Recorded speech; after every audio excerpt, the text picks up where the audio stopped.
ఒకరోజు లాజరు అనే మనిషి చనిపోయాడు. అందరూ దుఃఖంలో ఉన్నప్పుడు యేసు సమాధి దగ్గరికి వెళ్ళి, లాజరా బయటికి రా అని పిలిచాడు.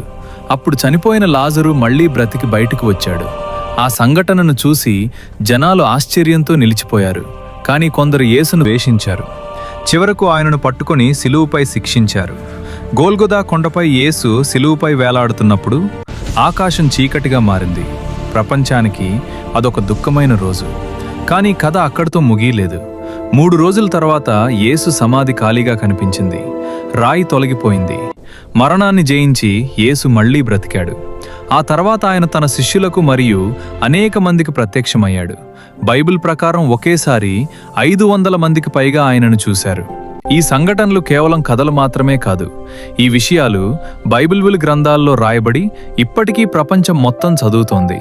1000 సంవత్సరాల పాత ప్రతులు కూడా ఈ విషయాలను సాక్ష్యంగా చూపిస్తున్నాయి. ఈరోజు ప్రపంచమంతా యేసుక్రీస్తు పేరు తెలుసుకుంది. కోట్లాది మంది ఆయనను దేవుని కుమారుడిగా విశ్వసిస్తూ ప్రార్థిస్తున్నారు. యేసు చెప్పిన మాటలు ఇప్పటికీ మనుషుల జీవితాలను మార్చుతున్నాయి. అందుకే చాలా మంది ఇలా నమ్ముతారు: యేసుక్రీస్తు కేవలం చరిత్రలో ఉన్న వ్యక్తి మాత్రమే కాదు, ప్రపంచాన్ని మార్చిన దేవుని కుమారుడు.